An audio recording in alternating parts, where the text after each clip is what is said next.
Throwback Thursday.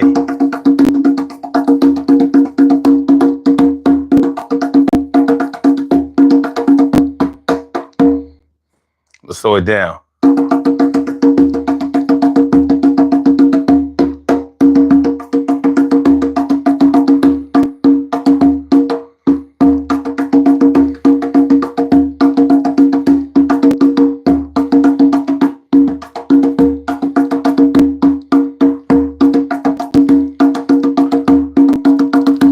Shay, what up?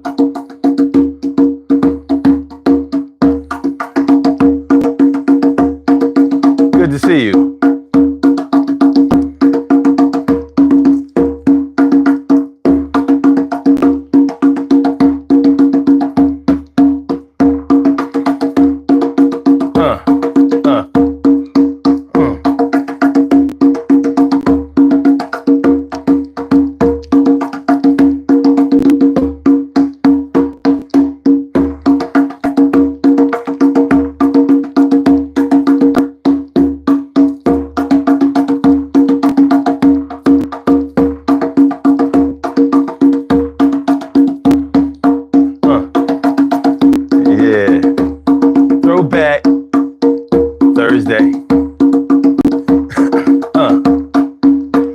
Take it back. Where we gonna take it back to? Well, we gonna see. Tonight, on the Daily Go-Getterism show, we talking about being racist against your own people. Now, all my black people know a little something about that. But how strong is it? Is it real? Or is it Memorex?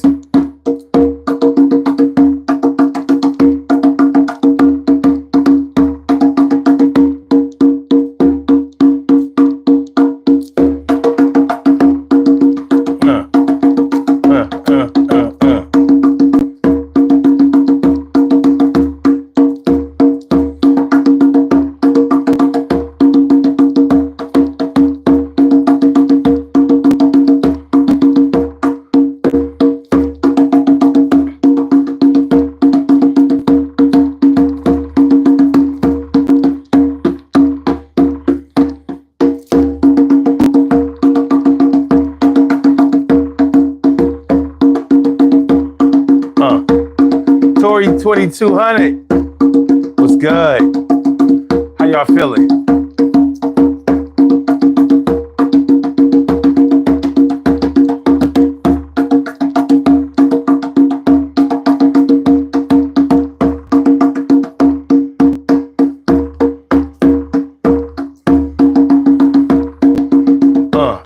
Yeah.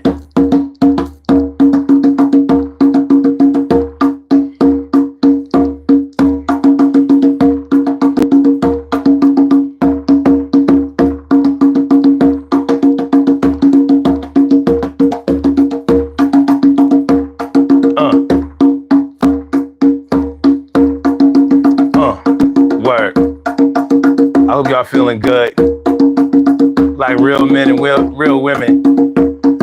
I know we got two real women right now, right there. Yeah.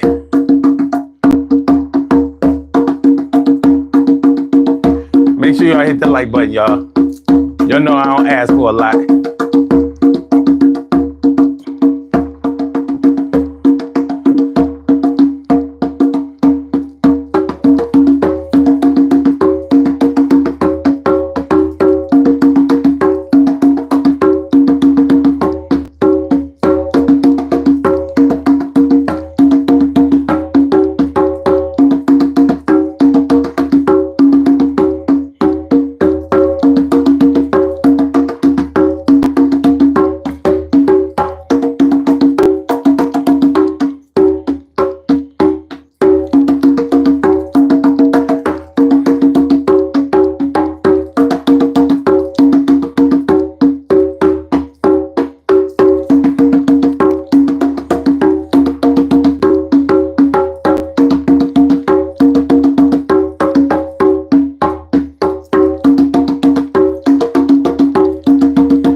Urban Therapy with Sun 752. And this your daily. It's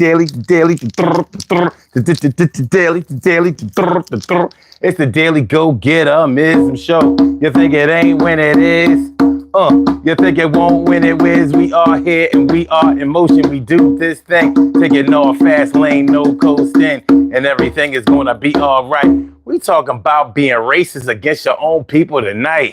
Exactly what does that mean? You'll recognize it when it's seen. You know, some of us don't like us. Some of them don't like them. There's a lot of fuss, and I know that it's a phenomenon. Have you scratching your head? What's going on? Yeah, but everything will work out. If you love yourself, that's no doubt. Position that you wanna be, but everybody ain't there to see. So that's how we gotta deal. Right now, I tell you how I feel. I want everybody to advance, give every equal chance, but life is not like that. I wish it was better at this particular time. A lot going around. I'ma talk about it right now. So that's what we talking about. Yo, being racist against your own people. What does that really mean? What does that really mean? And have you, like, is this really a concept? Because, you know, some people believe that race doesn't really exist. They say it's just a construct. It's just a mental concept. There's only one race, the human race. You know, I've heard people say that before. And I always be like,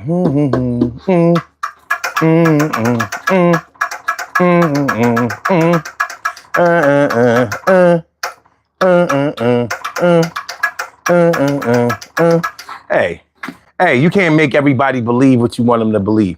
You know, I kind of feel like some things you have to deal with the way that they are set up, whether you like the way that they're set up or not.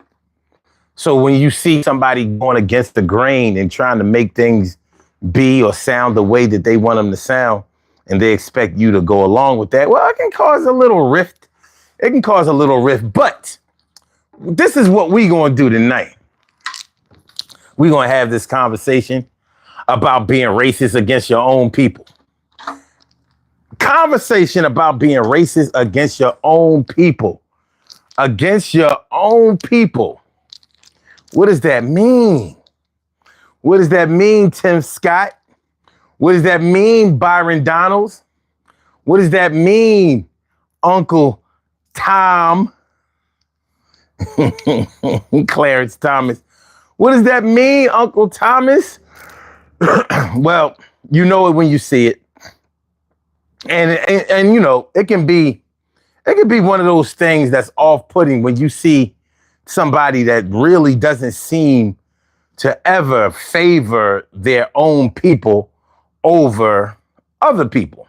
Now, you can say against their oppressors, you can say it against white people, whatever, but there are plenty of white people who feel like white people aren't on white people's side. It does seem to be like that's the way that conservatives feel about liberals. They feel like liberals never stick up for white people. They don't like to put it that way. They don't like to put it that way, or they refuse to just outright put it the way that it is. But you know it when you see it. Now, I have never actually heard a white person say that another white person was against white people. But I have heard them say even more derogatory things like, you are an N-word lover. I can't even do that without the hard ER. So I'm just trying to limit that because my spidey senses are telling me that YouTube don't like the title of this show already. I know they're going to flag me for this. Because whenever they don't let me into the algorithm, and I can always tell when they're not letting me into the algorithm, like it ain't hard to tell. But we're going to get into this thing. So let's do it. Let's do it right now, y'all. What's up? Being racist against your own people. Racist against your own people.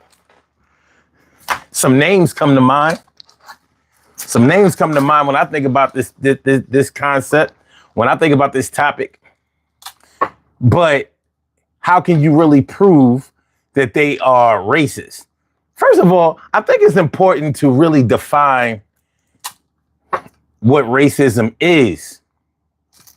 You know, because a lot of racism is one of those words that people say a lot. They throw the word around a lot, but when you really nail them down and ask them what exactly racism is, they don't always have the answer. They know how it's like knowing how something acts, but not necessarily knowing exactly who it is. So when you recognize it, when you see it, it's like almost like knowing somebody, but not knowing their name. You ever do that? You ever run into somebody who you know, but you never really knew their name? You know what I mean? And sometimes people will ask, you know, you might be the type of person that straight up asks the person, like, listen, you know, no offense, but you know, I never knew your name. What is your name? And some people just try to play it off like, you know, try to figure it out later. Look for a name tag, a badge, or some kind of way so they can pretend like they knew the person more than they knew him. If you don't know a person, you don't know him. But that's what it's like when you ask somebody about racism. Sometimes, not all the time, but a lot of times, you know, it'll kind of send you down that rabbit hole. Like y'all talking about the topic, but you may not know how to exactly define the topic. So we're going to get into that tonight.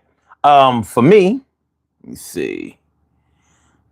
Oh, Tori 2200 said, "What's good, family? I'm half asleep, but listening. Listen, I know this 2:00 thing. I know this ain't the easiest thing that people have ever done and will ever do. I get it.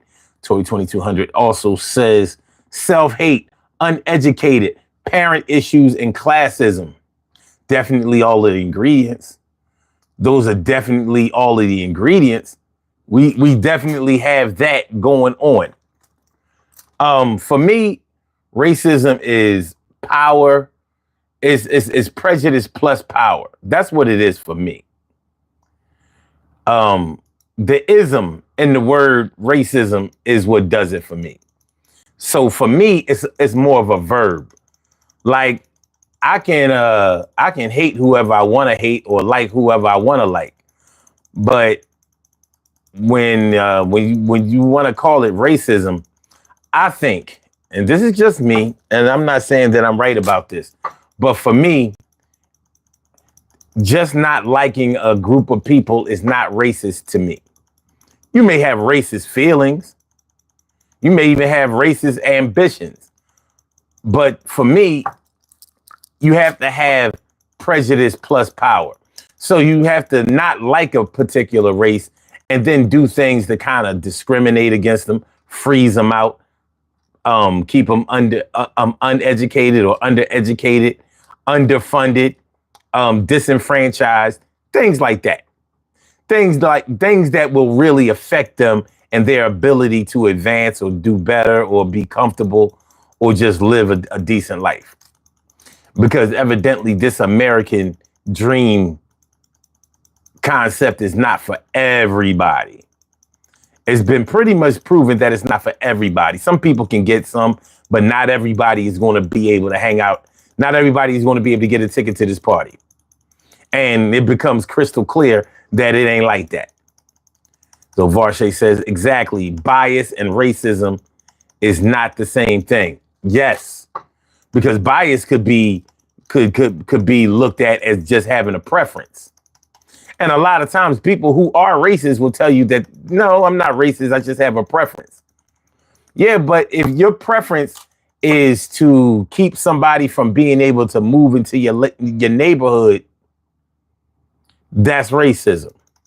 If your preference is to make sure that you never have anybody black or Latino or Asian or anything work at your job, then you are racist. Stranger in the Alps says, you clicking your own heart button? No, that says 100. And yeah, I'm clicking it. Why don't you help me out? You click it too. I figure that what I'm saying is 100. So why not click the 100? Now get the party started. So like I said, yeah, just not liking somebody is not racist enough. Not for me. And you know, when I say that it's prejudice plus power, so you do things to marginalize a group of people or disenfranchise a group of people, I consider that to be racist. And it can also move into the systemic racist thing. Yeah, it can move into that area. Oh, somebody's clicking the heart. See, it's not just me. So, here we go. So, okay. Good looking out, heart. Good looking out. As a matter of fact, you clicking the heart, I'm going to click the heart too. We'll just heart it up. Me and whoever is clicking the heart. We just going heart together. Heart. But yeah. So, when you get into the whole systemic racism part, the whole systemic racism thing, then you're talking about a whole system, a whole way of life, a whole set of ideas that are put into motion in order to freeze out certain people, disenfranchise certain people, marginalize certain people, discriminate against certain people, make sure that a certain people, a race or an ethnic group or whatever, does not get a chance to be able to even work hard and enjoy the fruits of their labor. So that's what racism about. So when we talk about being racist against your own people, we have to think a lot about how that works. We have to think about more how that works. Because to me, if you are what you would consider racist against your own people, that means that maybe with the exception of yourself, you do everything to make sure that your people do not get anything. And it could be because you don't like your own people, but then you have to ask yourself, do you not like yourself? Now, I think that there may be a difference between white people and black people in that realm. What up, Oakland? What's good? And Richard Wilkins, what's good? What's good? He said, hey, son, long time no see. How you been, man? I'm feeling like a real man should. You are a sight for sore eyes, man. It's a good thing. It's a really good thing to see you here. Appreciate you to the fullest. Oakland says, hate it when my Hispanic friends say the N-word. Yeah, I can understand that. I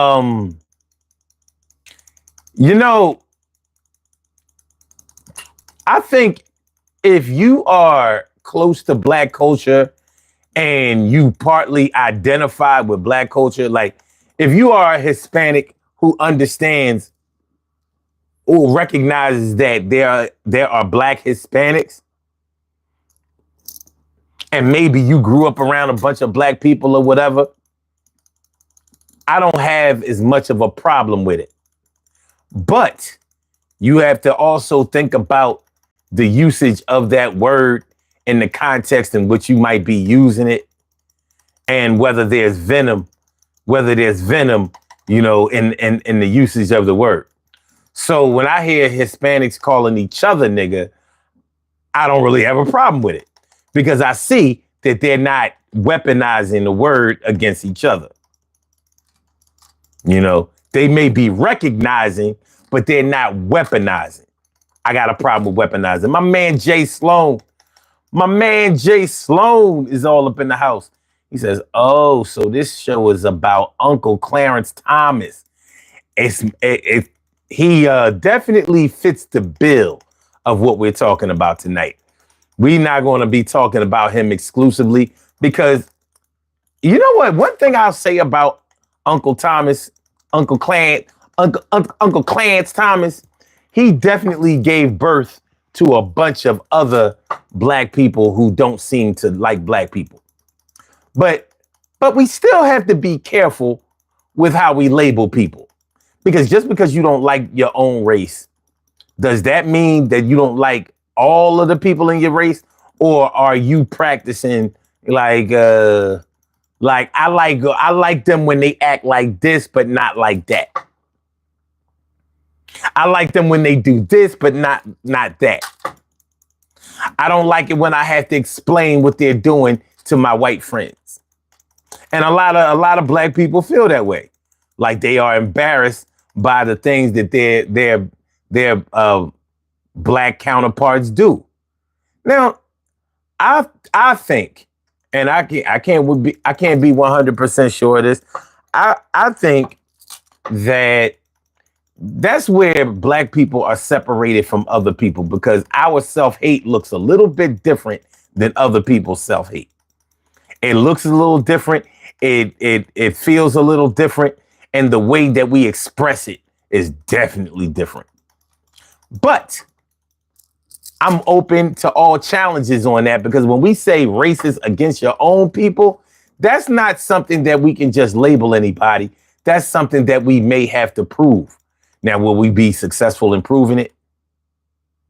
Not sure. Not sure. But we gonna see.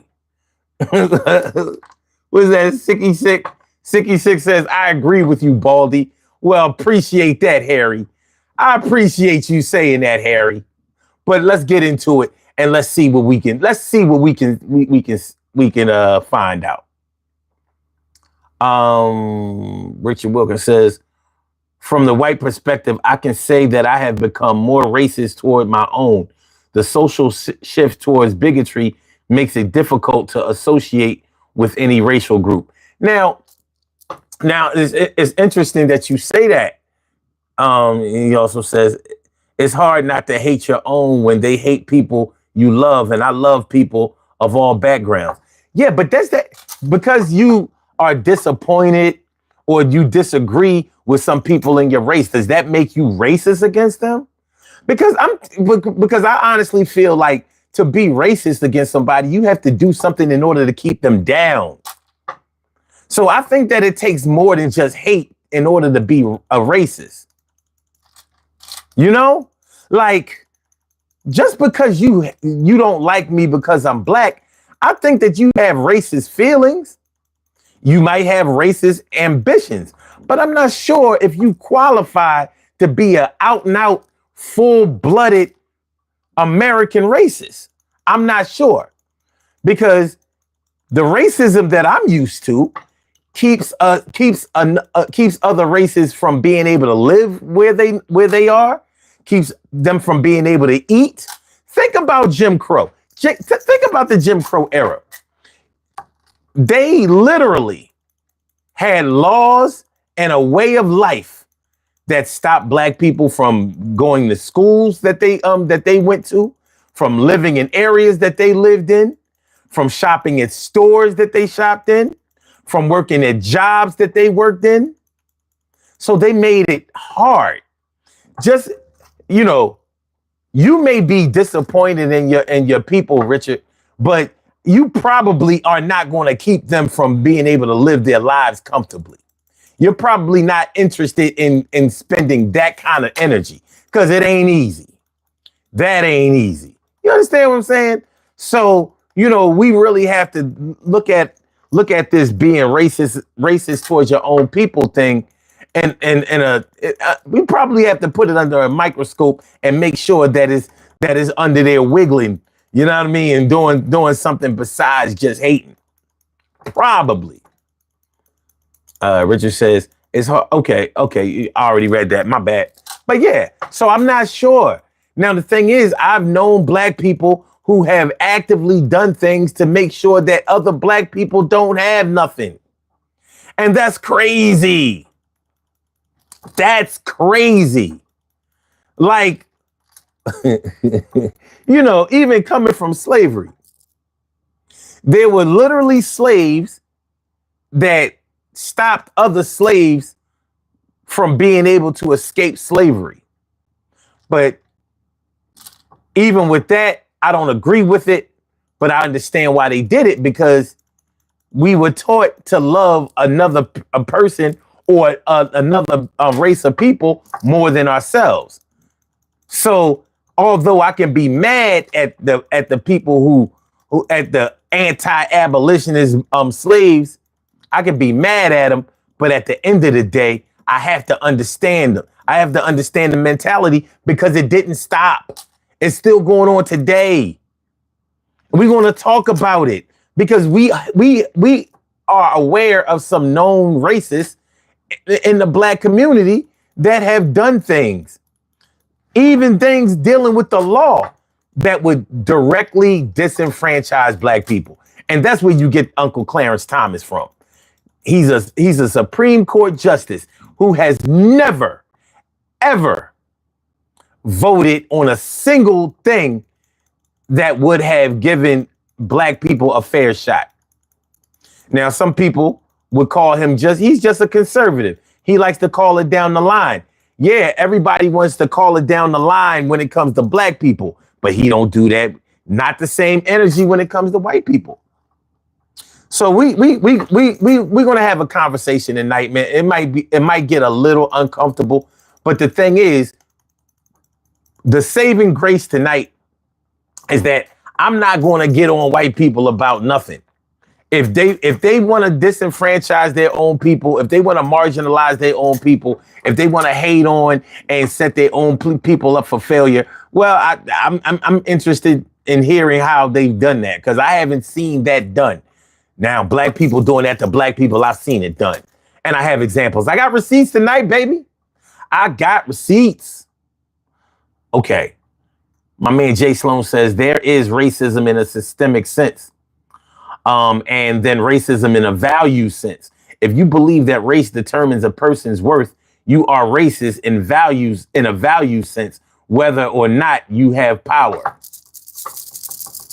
Good point. Good point. Good point. Because that value would give, like, that means that if you had the chance to disenfranchise, to marginalize, to discriminate against, to maybe even inflict violence upon, you would probably take the chance. Like, I'm with it. So yeah, you may not have power, but you are more than willing to take your chance at grabbing power to do some old crazy shit. Sicky Sick says, is a rat good because he can't hurt you? Racists nowadays just don't have enough strength to do anything else than hate. Nah, I wish that was true. And you say, but they sure are opportunists that would jump on the occasion if they could do more than just hate. Yeah, I agree with that. So, yeah, like a redneck living in a trailer park or something like that doesn't have the power to disenfranchise any black people, any Latinos, any Asians, anybody else. Andrew Joseph is a dickhead. Andrew Joseph is a dickhead. Came in with that bullshit that he said. Andrew Joseph is a dickhead. Ain't nobody gonna listen to you. Listen to me instead. Andrew Joseph is a dickhead. He gets his 15 seconds of fame. Yo, go ahead. Andrew Joseph is a dickhead. Anybody listen to the bullshit Daddy said? Andrew Joseph is a dickhead. Yo, welcome, dickhead. I'ma welcome you to a pussy, but you gonna get pulled out. You too small and mushy. Ain't nobody trying to fuck with you tonight. So get the fuck out of my sight, cause I'ma make it right. Yo, watch your step when you come through. I ain't mad at you right now, but you don't know what I'ma do.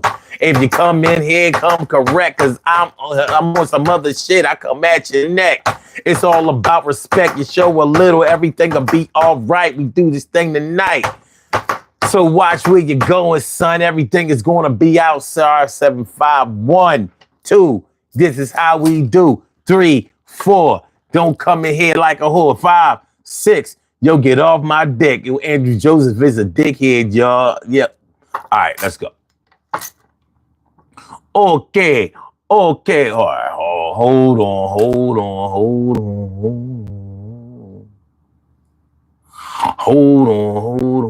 on. Okay.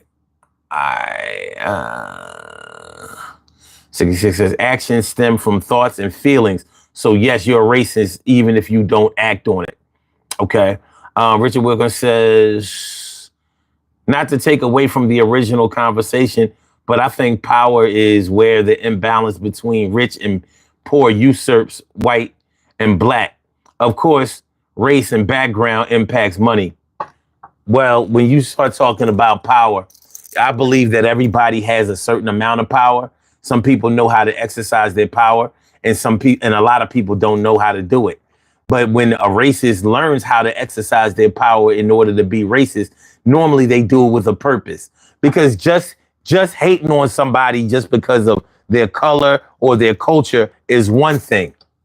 But since you're talking about power and you're talking about the power in finances, yeah, disenfranchising. Richard, it's a funny thing because money is often the motivation for racism, and money is often the motivation for inclusion. Because if everybody is paying you, then you get more rich. So that's where the inclusion part comes in. So you might not like black people or any other race or ethnic background of people, but you like their money. True, deep rooted American racism is like, I don't even want your money. I don't want your money. I don't even want to sell nothing to you. I want you to go somewhere and take a poison that will infect all of your people and all y'all die. Smallpox, baby. Smallpox. So, I understand what you're saying. Tell him, Oakland. 66 says, shaming the good behaviors out of the good kids. Okay, Richard Wilkins says, I agree fully. Both the coming together and separation of people fueled by rich and powerful as if desired. I mean, see, the thing about rich people who exercise their power in a racist way, they will separate people or have people fighting against each other while they collect money from both of them. They don't give a fuck if they try to kill each other off. They don't give a shit if neither one of the parties really have a reason to be beefing with the other.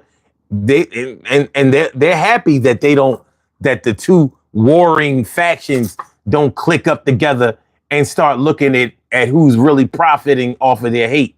They don't care about that shit. And one of the problems with racism is that it also often comes with ignorance. It often comes with lack of education, which comes with lack of understanding.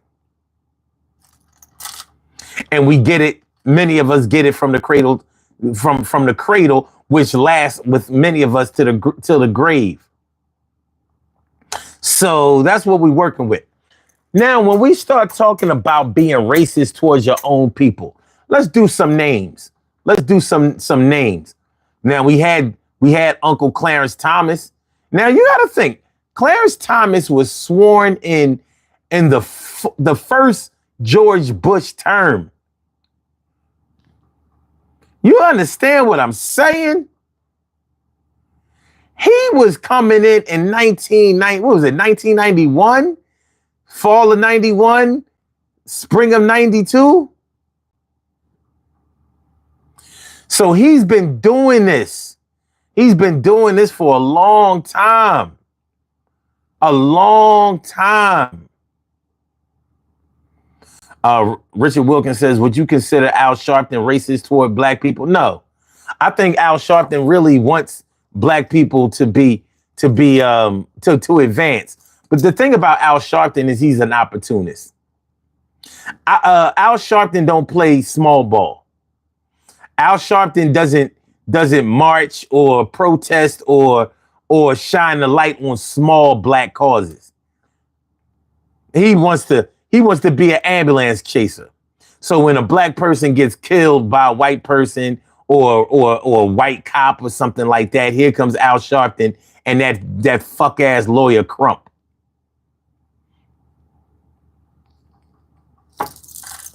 So Al Sharpton is not, he ain't my man, but he's not racist towards his own people at all. He's not that. I'll tell you who is. Candace Owens. Candace Owens. You know, you got a lot of black conservatives, bloggers and, you know, content creators and all of that. And, you know, they're getting money, man. They are getting money, and it's hard to tell a person or sway a person from what they're doing when they get in that bag. And a lot of these black conservative content creators are getting a lot of money. And they figured out that as long as I side with the right and I side with any of the ridiculousness, the ignorance and the foolishness that go against every race except for white people, my views will go up. My views will go up because black people will come on to dispute me. They'll tune in. They'll get other people to come in and attack me. And the white conservatives, the right, alt-right and all of that shit, they will come in to support me. So I'll be getting money. Not only will I get views, but I'll get speaking engagements. I'll be able to sell merch and everything. And they're right. So what's his name? Whitlock. What is his first name? Is it David Whitlock? It's not David. Jason Whitlock. Jason Whitlock. Always talking that anti-black shit. Candace Owens always talking that anti-black shit. Them two hoes that was following Trump. One of them died. Those two black women. They was on that MAGA shit. And I think one of them died. If I'm not mistaken, one of them might have died of COVID. But they was waving the MAGA flag, and everything was on that white shit. But they didn't call it that. It was just the right shit, not the white shit. It was the right shit. It was the black conservative. You know, Trump is the man. He got the plan. He's the man with the plan. I'm not sure. I can't remember their names.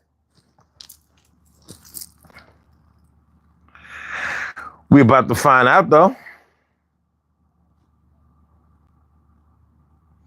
What was the name of the black twin women who were staunch MAGA supporters?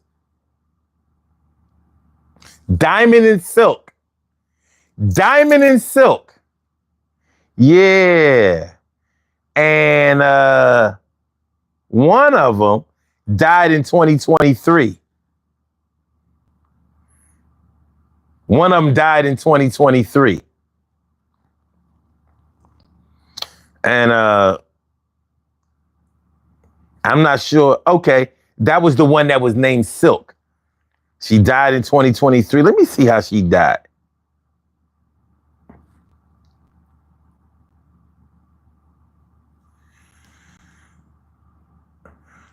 Lynette Hardaway, ardent supporter of former President Donald Trump and one half of the conservative political commentary duo Diamond and Silk, has died, according to the pair's Twitter account. She was 51. Hardaway, known as the moniker Diamond, carved out a unique role as a black woman and loudly backed Trump. This is how she died.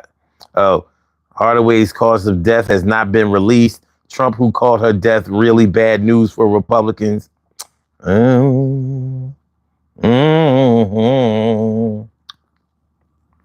Well, I would say rest in peace. I'll just say we all gotta go sometimes. We all gotta go. Nobody makes it out here alive. Nobody makes it out of here alive. Okay, Richard says 100%. As long as they're making their money and keeping people mad, they'll keep doing it, right? Because they're doing what works for them. All right. Richard says, Would you consider, okay, wait, I read that. Jay Sloan says, Papa Bush's ultimate flex was to replace the late Thurgood Marshall with Clarence Thomas. That was the evil stroke of absolute genius. That was ugly. What up, West? What's good? Oh, Richard Wilkins says even Ben Shapiro types don't support her anymore. Yeah. Oh, wait. You talking about Candace Owens? Candace Owens is a motherfucker, boy. And we want to talk about a racist. You want to talk about a racist opportunist. Now she's so-called left MAGA. She don't support Trump no more, and she don't support Trump no more because of his stance with Israel. So she got a problem with Jews. Candace got a problem with Jews. Candace got a problem with Jews. Candace got a problem with Jews. Candace got a problem with Jews. Hasidic or the Zion. Except Candace got a problem with Jews. Yeah. Well, what's if we have? You have a call from caller with the last numbers. My man Troy in the house. What's going on, my dude? How you feeling, my dude? You know, it's the one them call. It's the one them call. I'm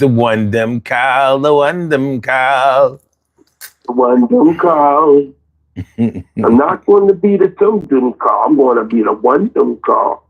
Right. So hold on before we get. Jason said the only reason Shapiro and the others don't fuck with Owens anymore is her Israel rhetoric. That's where they draw the line. Exactly. But you know what, Jason? You know what kills me about this Candace Owens thing? The black people who somehow try to get her into the fold. Like, yo, I'm telling you, she just misunderstood. She be telling the truth. Like, listen, a broken clock is right 2 times a day. Nobody said that she was wrong about everything. She's wrong. What did you say? What did you say about racism? Wrong and they're racist in their values. Well, she's wrong in her values. She may not always be wrong in her information, but she's wrong in her values. She is not for black people. So but when the white man fuck her money up, when he slap on her ass, yo, did you see her interview with Nick Fuentes? God damn. Yo, if you haven't seen her interview with Nick Fuentes, and I don't know if y'all know who Nick Fuentes is, but do yourself a solid and go and look up Nick Fuentes, last name Fuentez. Look up Nick Fuentes, or is it? No, it's Tes. I'm sorry. Fuentes. Yeah, look him up, and he's mostly Hispanic, but he takes the white route. But yo, when I tell you he has nothing but disrespect and disdain for her, yo, one thing I'll give to him, I don't approve of none of that shit he said, but he happened to say it to a black woman that I wouldn't defend. Like, listen, if a few white men were pissing on her head, I might pull out my dick. Like, oh, get the fuck, y'all ain't leaving me the fuck out. No discrimination this time. I gotta pray for that. I gotta repent for that. You know what I mean? I need to be delivered from those kind of feelings. But that is the way I feel about her. That's exactly the way I feel about her. So, but when you hear how Nick Fuentes go in on this chick, all of those black conservatives, all of those white is right black dudes that are racist against black people, they was put to the test. Because it's like, are you going to let a white man talk like this? No man should talk like that about any woman. No, but yo, he don't hold back. No, y'all got to hear this shit. This shit is This shit is rough and tough with the Afro puffs. Yeah. Go ahead with your bad self. All right. Nick Fuentes on Candace Owens. All right. Let me see.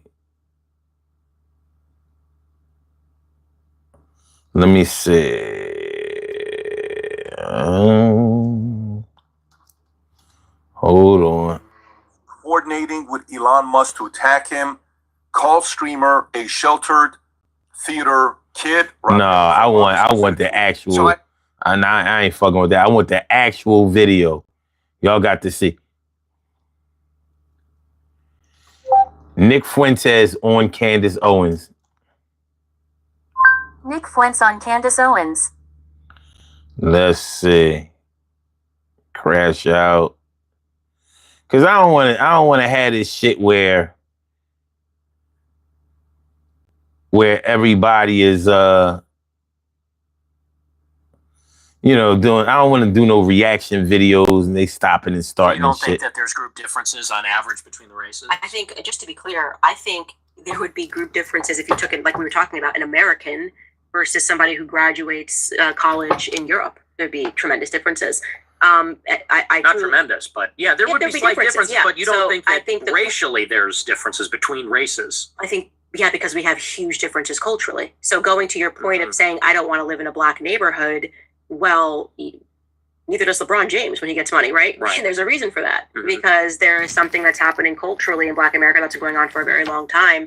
But that thing, I would argue, didn't exist in... What about in Africa and Haiti? I mean, they're killing and eating each other in Africa and Haiti, everywhere where they are. You have these problems. Yeah, I'd like to look into, and I'm pleading ignorant, but I've heard some things about what happened in Haiti and what the Clinton Foundation did there. So I think I'd have to look more into the history of Haiti to be able to push back on that at all. I don't think I agree with that. What about all of Africa then? There's not one country in sub-Saharan Africa that's successful. Not one. They're all least developed countries. They're all failed states. This kind of reminds me, and we could kind of flesh out this conversation together, and I'm not perhaps ready to have it fully, but I do remember going back to Dave Smith where he was conceding a point on, well, all of these other Middle Eastern countries, no, you wouldn't want to live there. You'd want to live in Israel.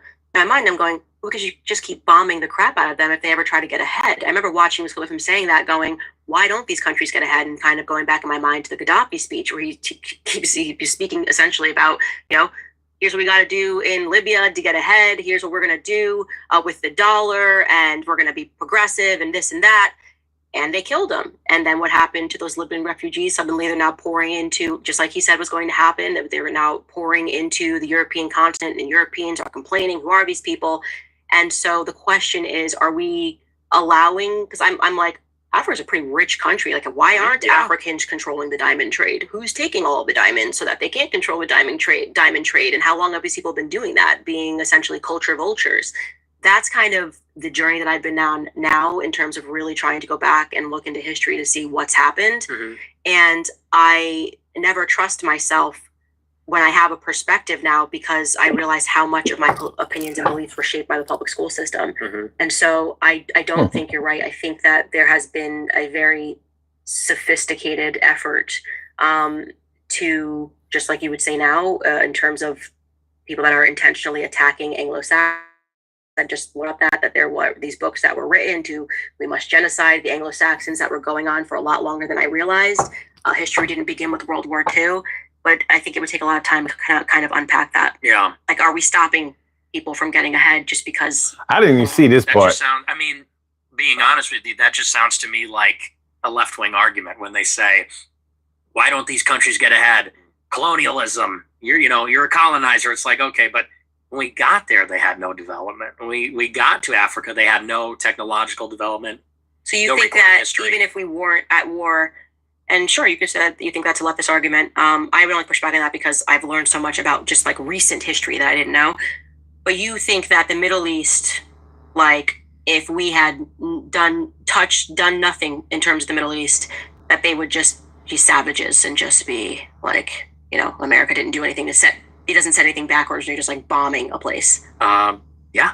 Kind of. I think that we did set them back because when they don't have political Hold order, on, hold it prevents development and investment and things like that. But Let me. you know, again, First of all, he's when you ignorant look as at shit, the but antecedents of all these, this is not what I'm start- looking for. Let me see. You are a diversity hire. You are a DEI hire. You pander.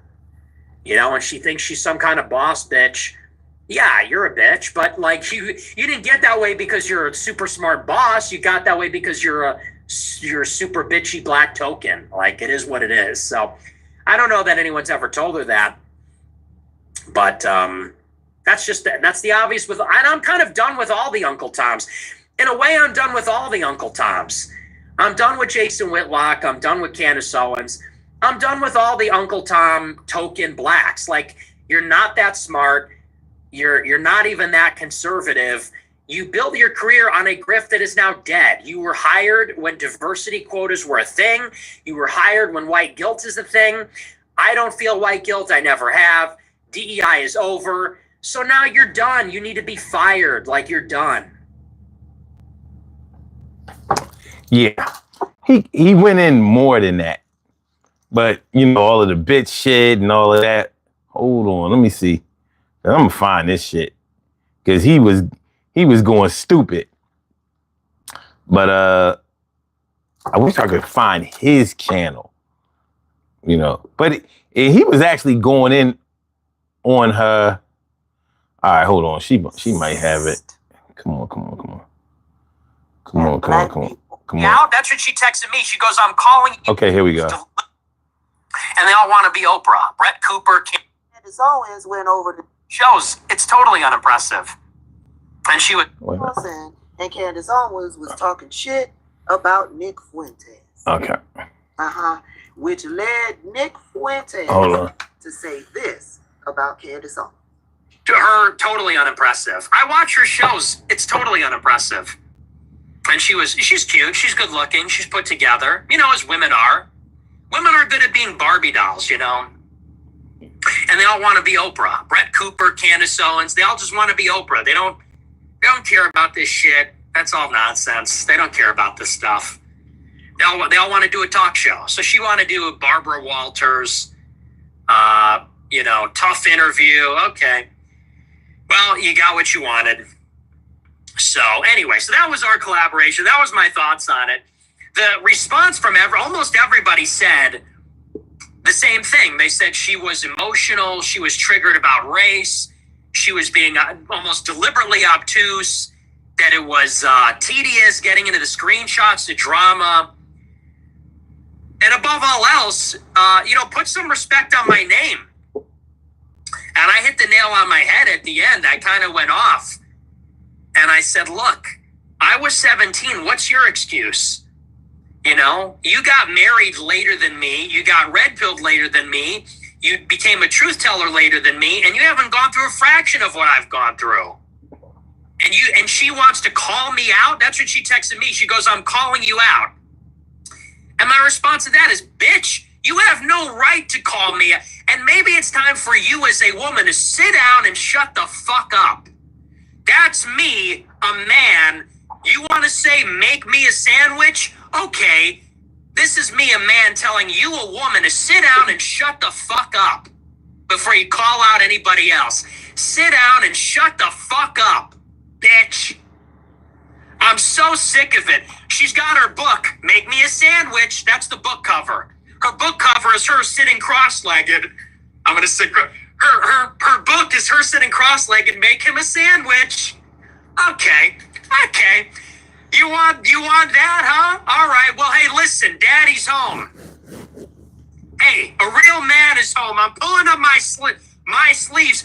You want to call me out? Sit down and shut the fuck up, bitch. That's what a man has to say. And make me a sandwich and make it good. Turkey and provolone. Can you handle that? But I did eat last night. Turkey and provolone. That's how I feel. And honestly, that's how I feel about it. Yeah. Make him a sandwich. And then she texts me on Friday. I'm calling you out. I've had enough of you calling me out. You cannot call me out. 1, you are a woman. 2, you have not gone through a fraction of what I have gone through. You know nothing. I have been on this since 2017, since I was 18 years old. You want to call me out? And that's, honestly, that's the epitome of it all. Before you call out anybody, how about a shred of humility? How about an ounce of self-awareness?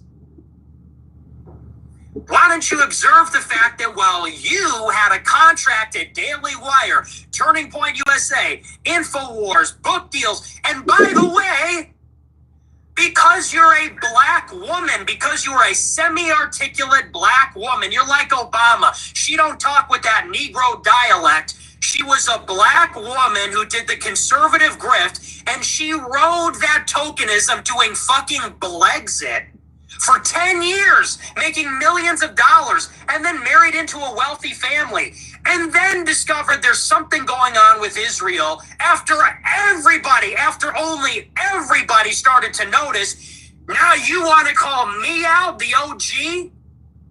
Well, that was your first mistake. Yeah. Yeah. Yeah, so anybody else besides Candace Owens and those of that ilk, I would have felt some kind of way about it. But she's beyond my protection. Because how can you try to protect somebody who would willingly put you in harm's way? She spent years denying that racism even existed. Now it's like, all right, it kind of exists, but it ain't like y'all be saying. I'm like, okay, no, you said it didn't exist, period. There was no racism in the United States. Tim Scott, Senator of South Carolina, saying the same shit. There's no racism in the United States. What, because you got a white wife? See, motherfuckers like that are who I consider to be racist against their own people, because they will throw their own people under the bus with the quickness. You know what I mean? It's not about being a sellout. You are directly dangerous for your own people.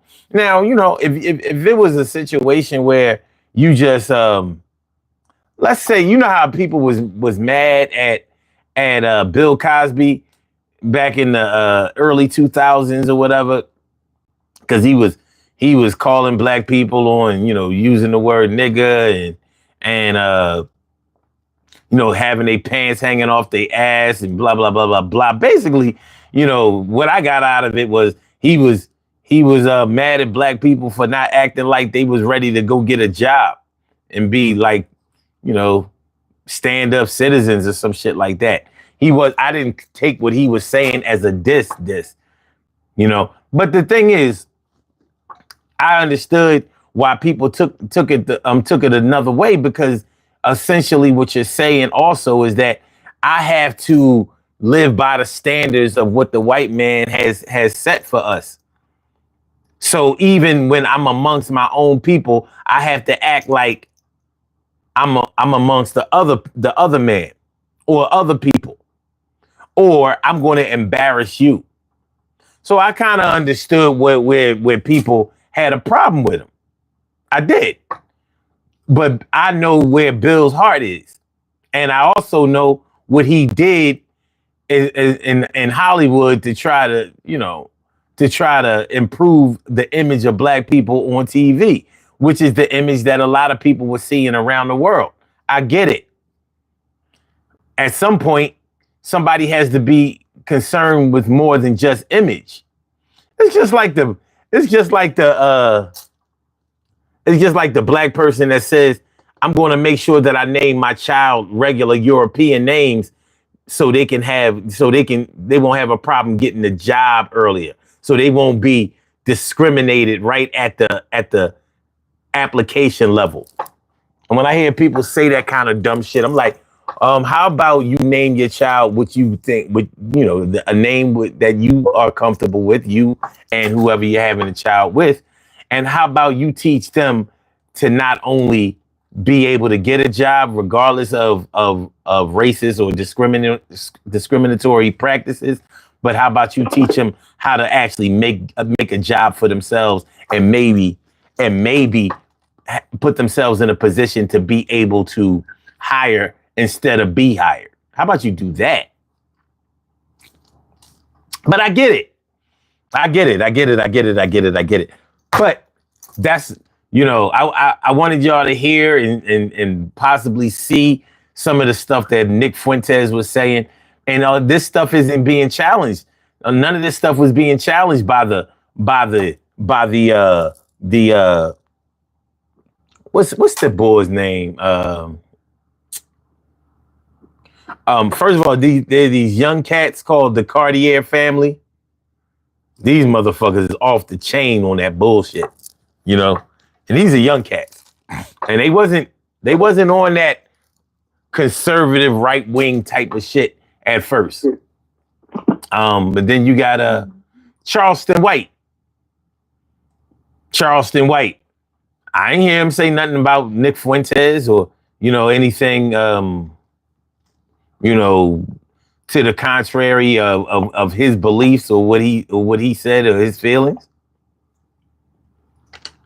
Let me see. Oh, all right, Andrew. Unfortunately, sir, I've had enough of you. Yeah, you're gonna yeah, I guess you go bye-bye, sir. You go bye-bye. Here you go. It was nice having you here, but now you go bye-bye. You go bye-bye. You go bye-bye. All right, what up, Kim? Kim's Whims is in the house. What's good? Jay Sloan says, yeah, she gets no protection from me. They can call her all kinds of black bitches, and I won't bat an eye. I mean, I can't argue with that. How can you willingly protect somebody that would throw you to the wolves, literally and figuratively? Literally and figuratively. You know what I'm saying? So Troy. Yes, sir. My man. Get on the mic and won't you take it to stand? Fuck Candace Owens. He's not one of us. I would throw a bitch ass off the bus. Bizarre. And I really would never like to call a woman the B word, but she is. You can't take back some of the shit she done said. You can't take back none of it. She is no good. I'm sorry. You can't take back none of it. You know what I mean? Some things, you sit back and there's a lot of shit that she, when she says shit, there's no way you can take that back, man. Same thing with Stacey Dash. Stacey Dash did the same thing. Stacey Dash is nowhere near on the Candace Owens level. She's nowhere near Candace Owens, but she's on that same level. She tried to get to that level. Yeah. She lost a lot of credibility in the African American community. Yeah. Also, RG3, he did the same thing too. Still nowhere near. You know what I don't like? You know what really makes me mad? What? Everybody want to get on Candace Owens and disown Candace Owens, or try to somehow side with Candace Owens, like, she do be kicking some shit, and you gotta listen to her, blah, blah. But that bitch was with that dumbass nigga Kanye West, and motherfuckers jump at the chance to give Kanye a pass. No, he gets no pass. And he don't get no pass with he don't get no pass with me. He don't get no pass with you. But a lot of motherfuckers, they got a problem throwing away Kanye. It's because his mom died. It's because he's bipolar. It's because Kim left him. I'm like, fuck Kanye. Fuck him. Fuck his gold and platinum plaques. Fuck his keyboards. Fuck his ability to speed up the record so he can save money on samples. Fuck all of that shit. I don't want to hear none of that shit. Fuck Jesus Walks. Fuck everything. Hey, Hey. Yeah, I love that song. Fuck him and that song. You bouncing on TV. It is what it is, man. Yo, y'all please hit the like button. Hit the like button. Do me that one little solid. Smash the like button. We talking tonight. Kim says, I know exactly who those Cartier family weirdos are. Yo, you got to hear these cats. Yo, you know how you heard Nick Fuentes talk about Candace Owens? Well, they would talk about somebody like Candace Owens. No, the way that they talk about, the way that Nick Fuentes was talking about Candace Owens is the same way the Cartier family would talk about somebody like Jasmine Crockett. Oh. You should hear them go in on Jasmine Crockett. Shut up, bitch. Didn't nobody ask you that, blah, blah, blah. Of course not to her face. They're saying it on their platform whenever they see videos of Jasmine Crockett, surfacing or whatever. And Jasmine Crockett don't be kicking nothing but facts. I don't care if you don't like her vernacular. I don't care if you don't like her demeanor. I don't care if you want to call her ghetto or whatever. Can you dispute or match the information? Because the information is there. And I don't know too many people that are super ghetto and stupid and uneducated who know how to express themselves and are as articulate. Because Jasmine Crockett is just as articulate or more than a Candace Owens is. Mm-hmm. But, the Cartier family, they would try to tear Jasmine Crockett a new asshole. What up, Brown Eyes Dunlap? What's good? Hold on. Jason Sloan says Charleston White is the real life Uncle Ruckus. He's got a red hat and all, but he muddies the waters because some of what he says is true or sensible. Exactly. Like his like he's against gangs and all that kind of shit, and so am I. But I'm not against black people. That's the thing. I'm not against black people. And the way Charleston White presents himself is he clearly has a problem more than just black people's behavior. And now the grifting thing is something that I agree with what Nick Fuentes was talking about. They know that there's money in this shit. They know it. Who is this other guy? I don't hear his name anymore. Some reason I went Tommy Sotomayor. Oh God! What was his name? That's it. Was it Sotomayor? Yeah, that's it. I used to see his shit all the time years ago, like maybe 6-7 years ago. I haven't seen him yet. Is he still doing his thing? He's been silent for a long time. He got called out on a bunch of stuff. Oh, I thought maybe okay. I thought maybe he touched some kids and some shit because that's the right wing kryptonite. Like, oh shit, god damn, I can't keep my hands off the kids. I hate you niggas, but I didn't put the kids. The kids, it be calling me, man. It be calling me. She was 17 and 3/4. But that ain't even a nigga real name. That's the funny part about it. That's what I'm saying. The grift. They getting money. They getting money. You know what I mean? And gangsters don't die. They get money and move to Miami. But let me turn y'all up because y'all ain't loud enough. So what up, y'all? What's good? I mean, what's on your mind tonight? Kim, did you get that problem handled or what's up with you? Listen. I did, but I won't be going to sleep. All right. We'll talk about that later. We'll talk about that later. I'm just glad you're safe. But yeah, man, good looking out on the real name. Jason said his real name is Thomas Jerome Harris. Yeah, that's it. I knew it wasn't no Sotomayor. You know what I'm saying? That shit up. It's weird. He's weird. These cats. With Vlad TV. Vlad called. I'm not a fan of him either. But Vlad called him out on his bullshit. And he's been kind of hush mouth since. And then the people he tried to ask his turned on him. Yeah, I've been out of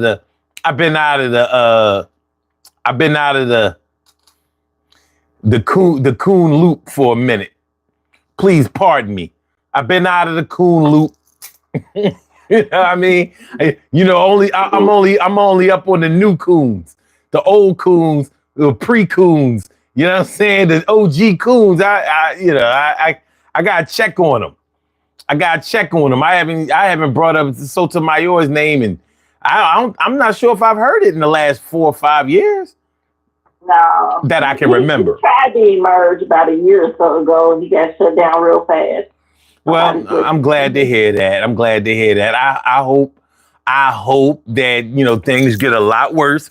Because, I mean, come on, man. Even if let's say you are essentially right-wing panhandling. So you're pandering to the the right wing audience because it pays and all of that shit.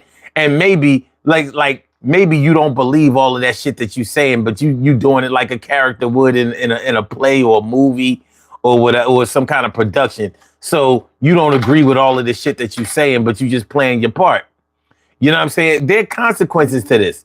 There are consequences to it in the form of people who really believe that shit that you're saying, whether they agree with it or not, because some people who really disagree with you might try to put hands on you. And the other part is you have to understand your influence, positive and negative. You have to understand you may be giving birth to people who really believe the hype of some shit that you don't even believe in yourself. But see, niggas, this is why I have a problem with so many black people. And this is why I would think of a show called Racist Against Your Own People. Because not loving yourself or not loving your people is one thing. But being willing to profit off of the pain, discouragement, disenfranchisement of your people is just not, that's a racism. That's an internal racism that I just can't accept. And I won't tolerate that. At the very least, you got to be called out on that. But let me. You forgot some people in the pot too. What's up, Troy? You forgot some people to add to their list. You forgot Byron Donald's weird ass. Oh no, I've talked about him. I talked about him and Tim shit from South Carolina. And what about Mark Robinson? Weird self. I didn't say nothing about him. But there's still time. There's still time. And the Hodge twins, definitely can't leave them out. Oh my fucking goodness. Well, I was talking about that Diamond is Silk, and the chick Silk died. Yep, she did. You know what I mean? But you know what killed her? Life happened. All that shit talking can block your airwaves. I believe it. So, but they was living high on the hog and being racist against their own, and it came back. Karma is a bit. Yeah. There's no way around it. Karma is one of the worst bitches to ever exist, and she don't mind coming for you. And when she come in a way you least expect. Karma Johnson. That shit was disgusting. That shit that they used to be all for a pat on the back by Donald Trump. Oh, they like shit about him. Not at all. Not at all. Did he pay for that funeral expenses? I wouldn't be surprised if they had to do a GoFundMe. Yeah, I don't think he ever did. Yeah, I'm sure he didn't. And what's beautiful is people like the Hodge twins, they made their money off of black people in the beginning. And then all of a sudden, it became these other people. It's like, oh, okay. You had an agenda all along. Yeah. All right, so when we talk about when y'all see a title like this, Racist Against Your Own People, let me ask y'all this. I'm pretty sure that both of y'all know what being racist against your own people looks like in the black community. But my question to y'all is, do you think that white people can achieve racism against their own? I think they can. I think that white people are more racism. The racist thing that white people have against their own is their ethnicity. You know, not so much as the color, more of you know, Italians, Irish, you know, Greek, and all of that type of atmosphere. I've never heard. I mean, I've heard Italian people call Italians grease balls, and I've seen shit like that. No racist slurs towards them, but 9 times out of 10, it's against their ethnicity. You mean At it? least from what Meaning like South Philly. That's what I've learned and seen. Okay, so that is, you could say it's their ethnicity, or you could say that is their culture, or you know their country. Yeah, pretty much the culture. Yeah. Okay, and I have seen them do that, but the question is, they may not like each other, but do they do the systemic thing? Have they put measures in place to disenfranchise each other and to hold each other back? Have they stopped each other from being able to go to school, from get jobs, from being able to live in neighborhoods? Have they done that? I don't think so. I've never seen that. I think some of those do, based on, so for them, I think it's more about class versus racism. I think it's more about class. Like, you always see me in movies and things like that, and you know people who talk about it. Your parents talk about it, and you know.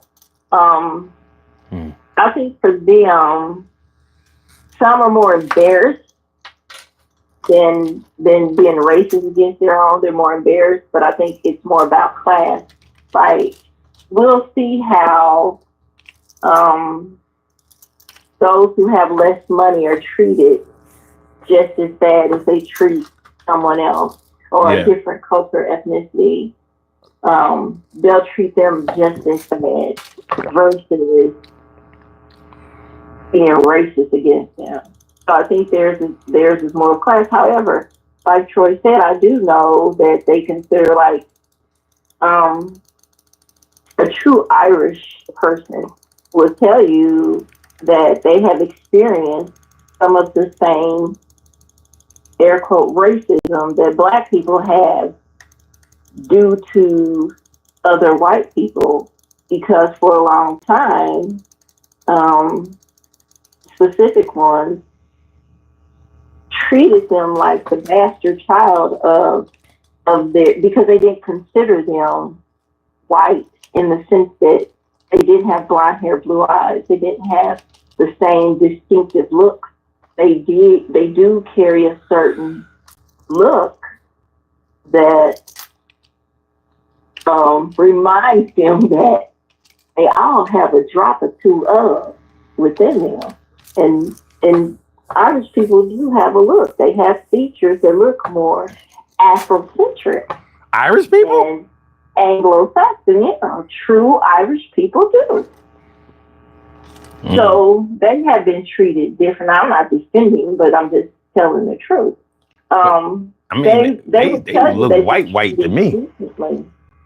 Well, it's just their skin is white. That's all it is. But if you look at their features are definitely different. Yeah, red hair, but even freckles. Polish people, I've seen Polish people get discriminated against their own, against white people, for white people. Yeah, Eastern Europeans often have a hard time with Western Europeans. Yeah. So, and you know, but I mean, I can give you something. I told you about what goes on in my family, about the racism in my family. You know, my great grandmother, God rest her soul, took a liking to light skinned, high yellow and light skinned children. You know, and she handed down to one of my aunts, and it got so bad. My mom told me a story. She was like, you know, and my grandmother, which is my great grandmother, it got so bad that my great grandmother tried to, with the SOS pad, and tried to scrub the darkness off her elbow till her skin was raw.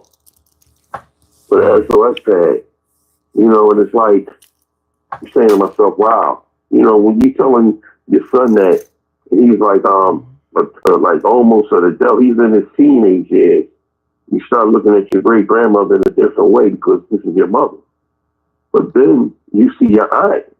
The one I had my cousin, right, and she didn't like it because he was too brown skinned. So she sent him to go live with my mom. And my uncle, who was like pretty much light skinned, he's light skinned. My aunt is light skinned. My uncle was light skinned. All his children was light skinned. She loved them to death. He would give them in the world. And my nephew, who was my sister, who just passed away, we just buried him today. He pretty much, when I'm telling you, he looked like the boy off the Lemonhead box. He was so damn light skinned. You know, and she took care of him. She gave him what he wanted and what he needed, and what he wanted. She didn't, no matter how wrong or how bad he was, you know, she would give him everything in the world, but would neglect to look out for the brown skinned nieces and nephews. You know, so I mean, I've experienced that shit and I've seen that, you know, and I mean, it's harsh. Because, you know, when your kids get older, or the other ones get older, that experience. My son told me the other day, he said he didn't know what racism was until he learned it from my aunt. Let me ask you this: Do you think your grandmother would throw her own throw other black people under the bus? Almost definitely. I think my great grandma would do that. I think she would. I've seen her. Was she light skinned? No, she was brown skinned.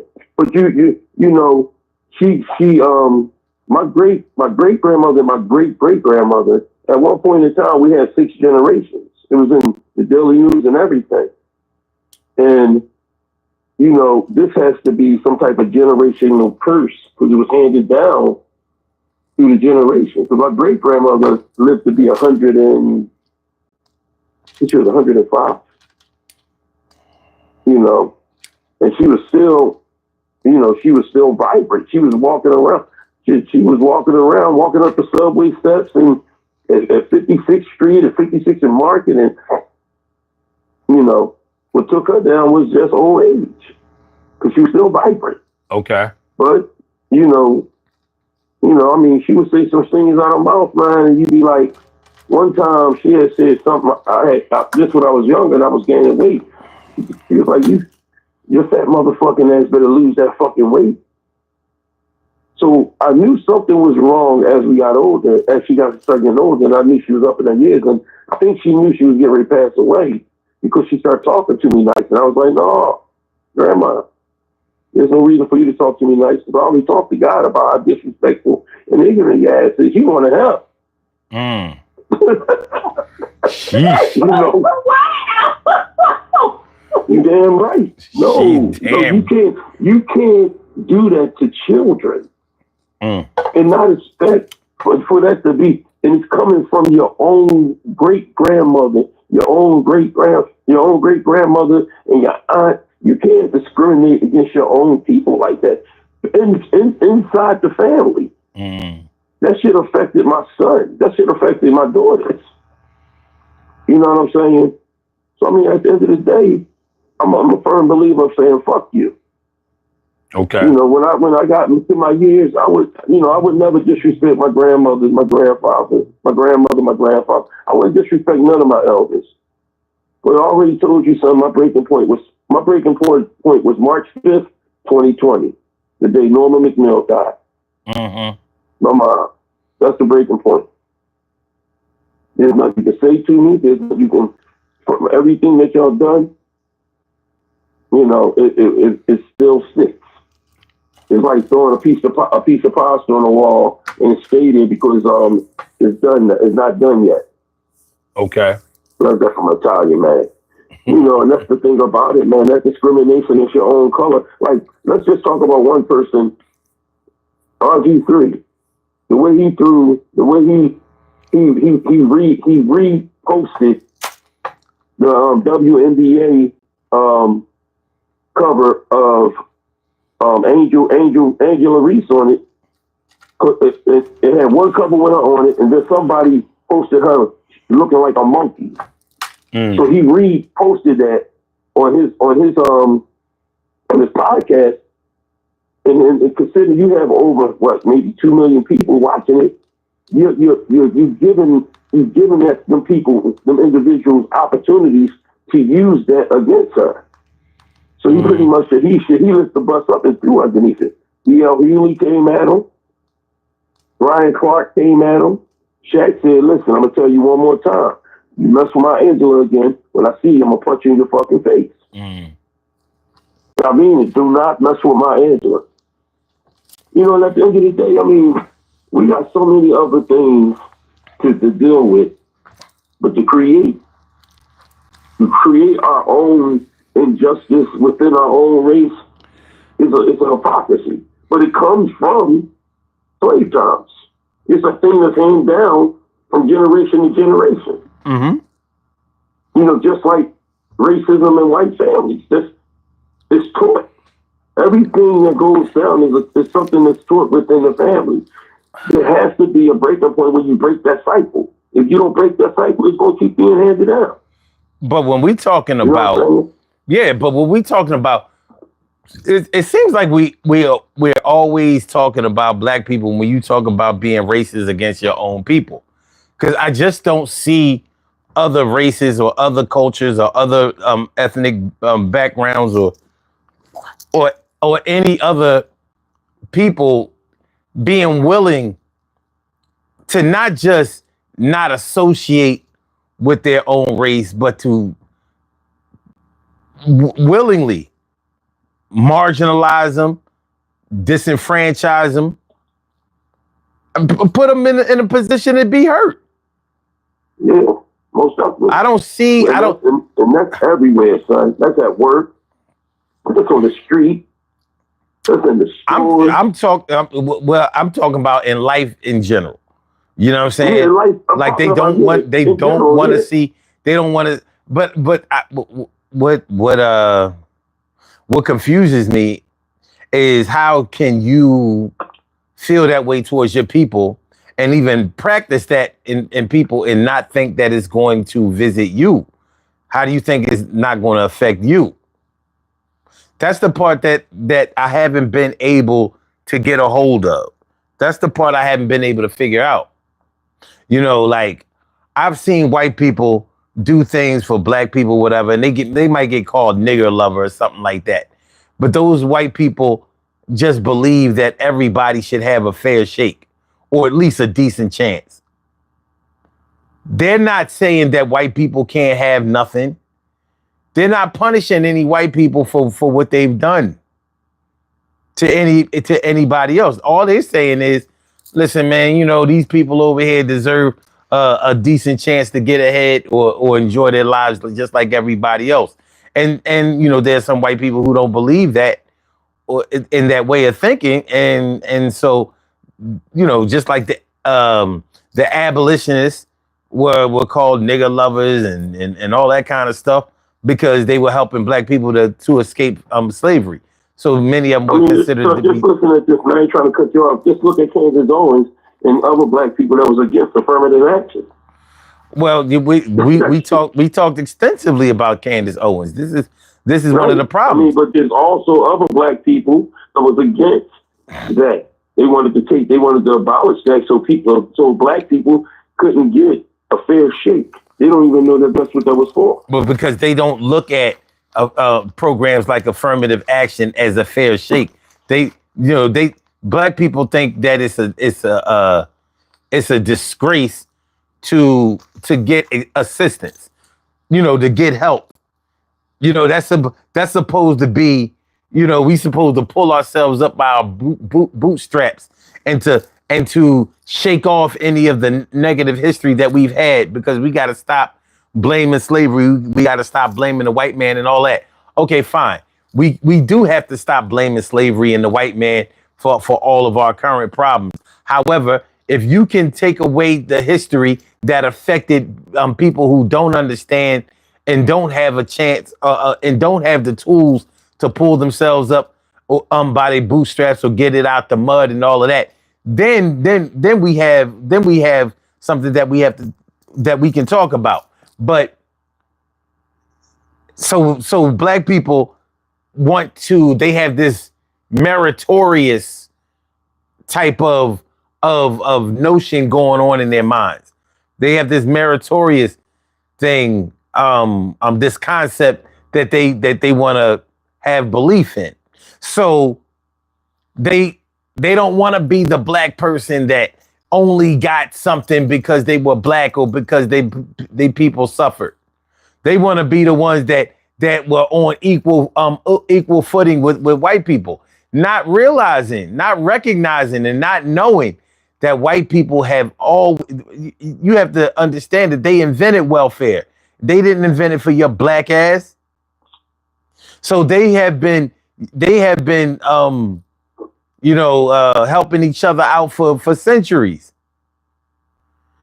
But when it's time for your stupid nigga ass to get some help, you want to say, no, I don't even deserve help. I have to wait until I have everything and then I can get help. When I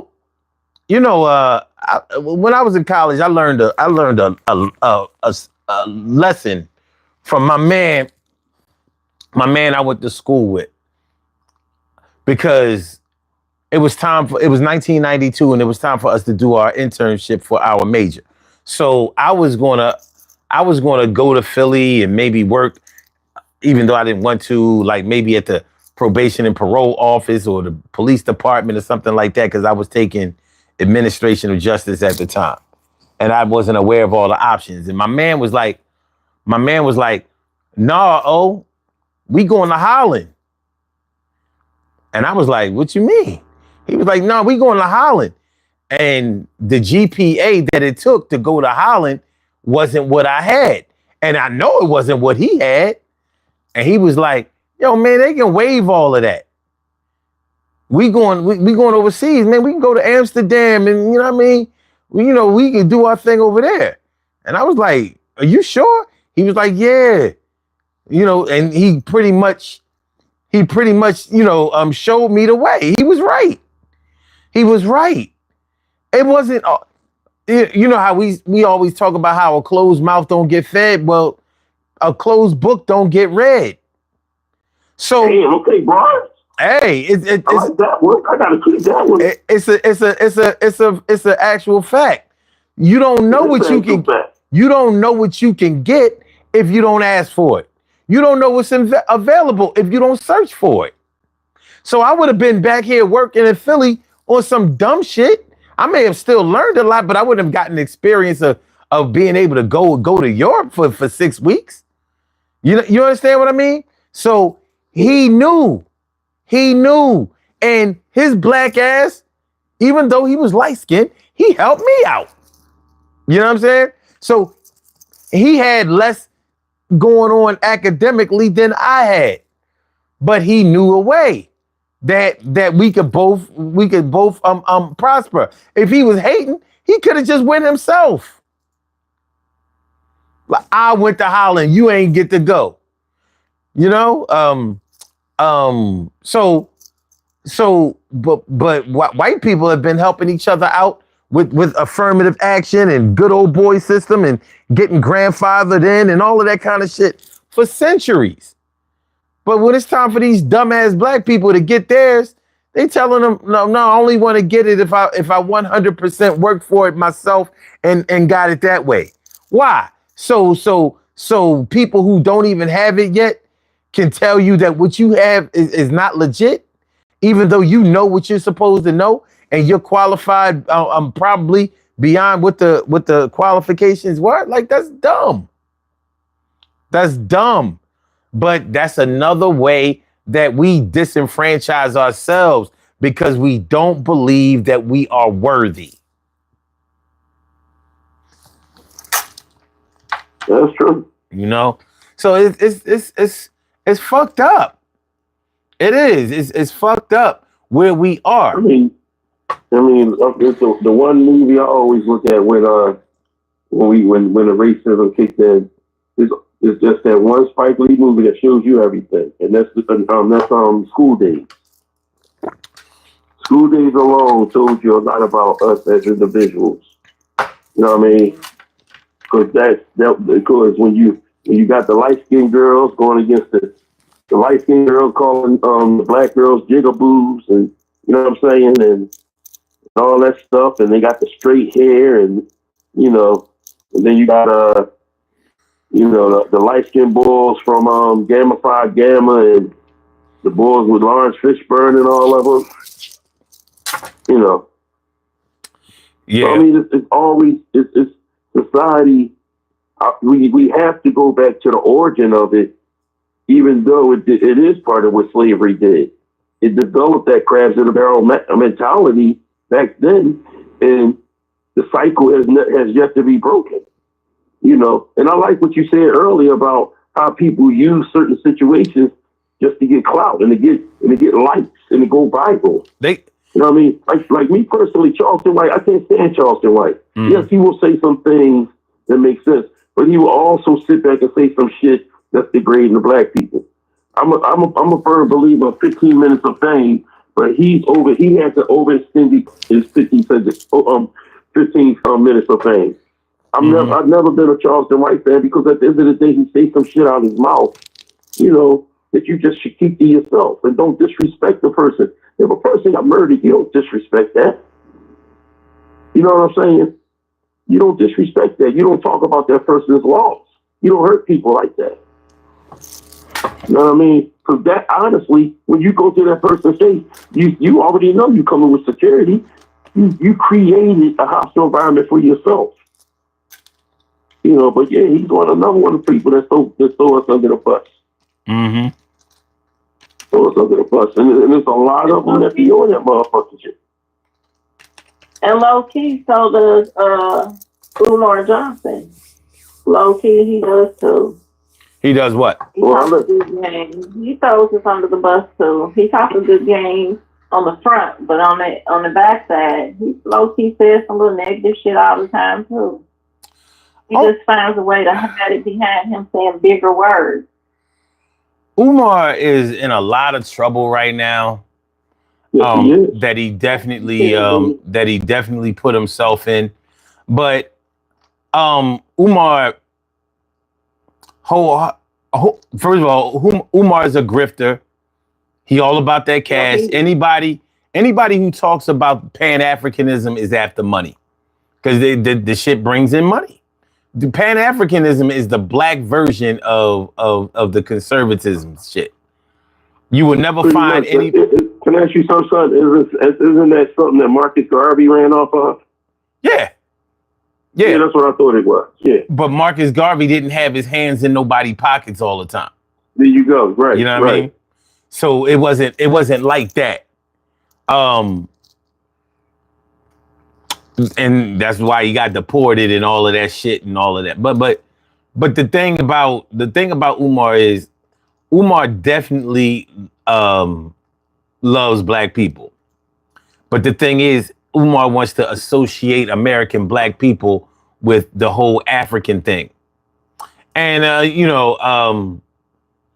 and I haven't forgotten that he failed to have any, like, he talks about Kanye, he talks about, he don't say nothing bad about Trump, and he don't say nothing bad about Candace Owens. As a matter of fact, he expresses faith that they will get their shit together and be on the black side. But he talk bad about any other black woman. But hold on. But he'll talk about President Obama and Kamala Harris like they are the worst scum of the earth, and he literally says that, like they are the worst thing that could have ever happened to black people. Like, the ignorance in that statement, for him to be a PhD in psychology and to say that they are the worst things that could have ever happened to black people, I'm like, say what? Like, the worst thing? Even if even if you don't like Obama and his policies, or you don't like the fact that he's mixed or something like that, you cannot deny that that man was an inspiration to not just youth coming up, but to anybody, any black person in the United States who never thought that they would ever see a black president. I never thought I would see it in my lifetime. It was going to forever be in the conceptual stage. Now I know that we'll have another one. You know, I'm gonna give you something. I'm gonna say this about another person that made me not like him no more was Morgan Freeman.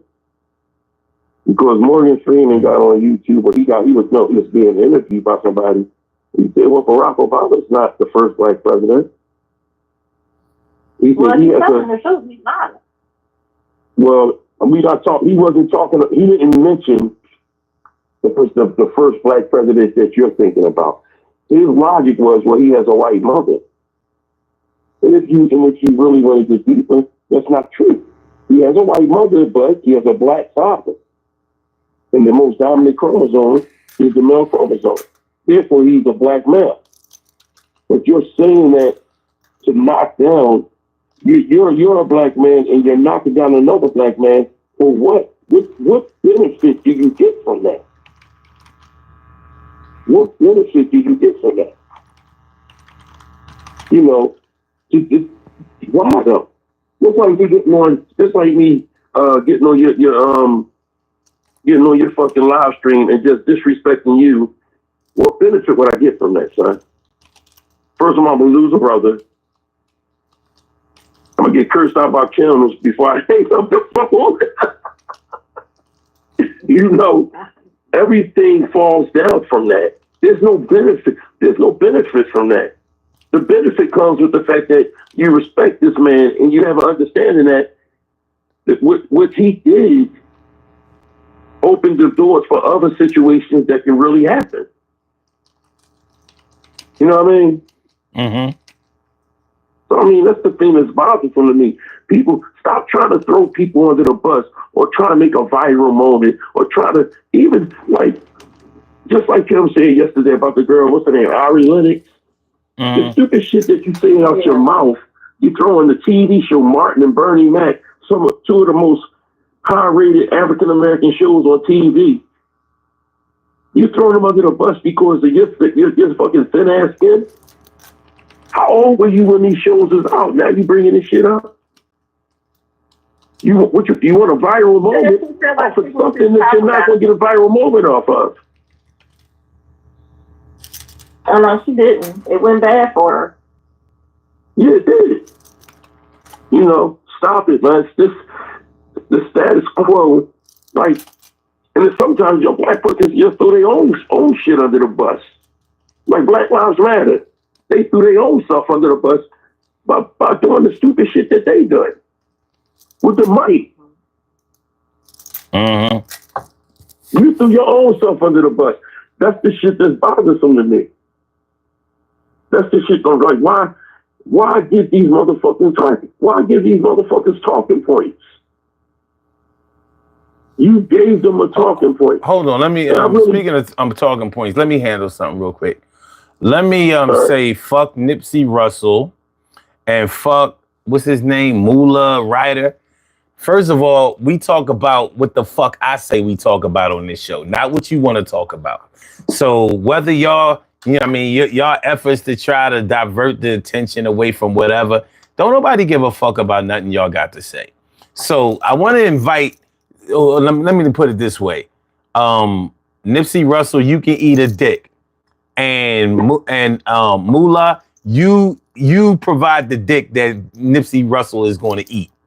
So y'all can get together and have a really good time together, you fucking LGBTQIA dumbass motherfuckers. Now, y'all better start playing nice or I'm going to get y'all the fuck up out of here, you dickhead. Can't stand motherfuckers like you. I don't know whether you're black, white, red. I don't know if you're a fucking alien from outer space. But when you come in here, and I don't even care if you're not respectful or whatever, because you might be disrespectful, but you might be funny. But what you're not going to do is come in here and spread disinformation. Like dumbass Nipsey Russell says, some people can be so bald that they can't even think or type straight. He said, they say the Obamas might get indicted with the Clintons. I think it needs more time. How they going to get indicted? Your dickhead ass President Trump fixed it so no American president will ever get indicted for what they did during their term, regardless of what the crime was. Your president hooked that up because he's the only felonious president that there has ever been. Happy now, stupid. Nipsey Russell, do your fucking homework, you dickhead. They don't know. They don't know what homework to do. You know what I mean? Motherfuckers can't add to the conversation. I mean, if you can't add to the conversation, at least be the antagonist that makes some kind of sense. But no. So, okay. I didn't mean to interrupt you, Kim. You know what I mean? Go ahead and do your thing. I love that disclaimer that you just put out. So that was good. I mean, motherfucker, listen, man. You know what I mean? But look, how many days a week do we do this shit? I mean, after a while, you got to improve on something. Do me a favor, there, y'all. Hit the like button. Please hit the like button. Y'all little light on the like button fingers tonight. This is the Daily Go Getabism Show. I'm your host on 752. We have my peoples Troy and Kim on the line, and we're talking about hating against your own people. Racist against your own people. Racist against your own people. Yeah. I mean, this shit, the behavior of many of us is so ridiculous. It's so ridiculous because you're not going to get anything out of this shit. You know what I mean? Black people can be racist against each other all they want. You're not going to get anything. But the problem is, in your ignorance, you really believe that somebody else is going to give you something because you pretty much turned in a criminal who hasn't committed any crimes. But, you know, like nobody respects that. You know, you might get a pat on the back or whatever, but the only way that the authorities, whoever they might be, is going to prosecute against black people or, you know, litigate against them in some type of negative way is if they see a benefit for them in some kind of way, whether it's a monetary benefit or some type of career benefit, something that does something for them. Other than that, nobody gives a fuck. They don't. Nipsey Russell says, you talk about Obama and men like they are idols. No human should have that place. You need to elevate your talking points. Look up and watch how people treat President Donald John Trump. And you tell me about idol worship. You tell me. I said that Obama was an inspiration, and he is. He not was, but he is. He knows how. He's highly educated, highly successful, and he knows how to conduct himself with some type of couth and dignity. That's the opposite like a president. He knows how to be presidential. I mean, you know, take presidential out of it.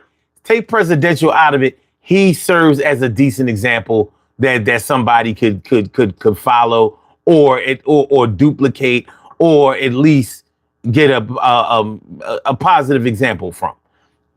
And but you know, once again, the white man is totally out of control and reckless and unpredictable.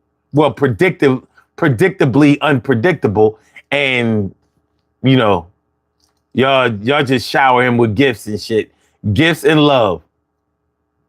But somebody like Nipsey Russell would probably actually suck his dick. So, you know, then there's that.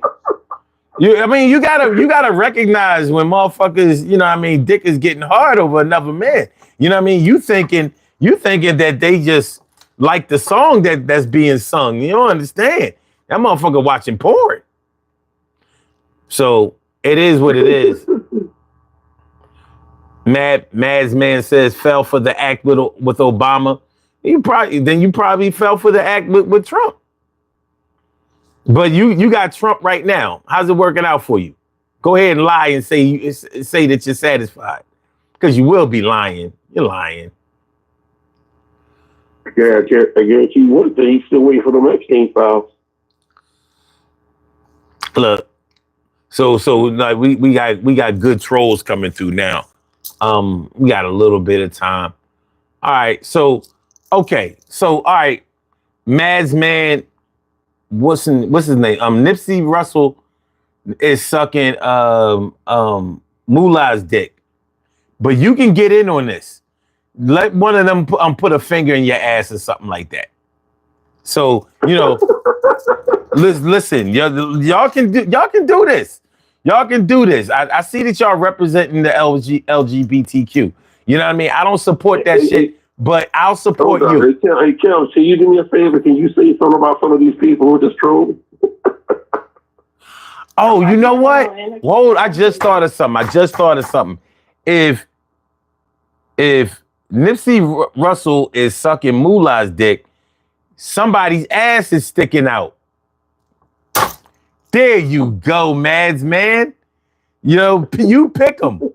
You pick them. One of them is on their knees. The other one is standing. Hey, they assume the position. You go for yours. This is 5 times X porn right here. You nasty buzzard. But I get it. So the elemental P community, boy. Hell, man. I mean, listen. When people can't build anything, they'll be more than happy to at least tear something down. Because you can always come up with a good excuse for why you didn't help build and why you did help tear something down. He was dangerous. He was bad. Motherfucker couldn't get the glue right on a fucking popsicle stick log cabin. Dickhead motherfucker. Fuck you talking about?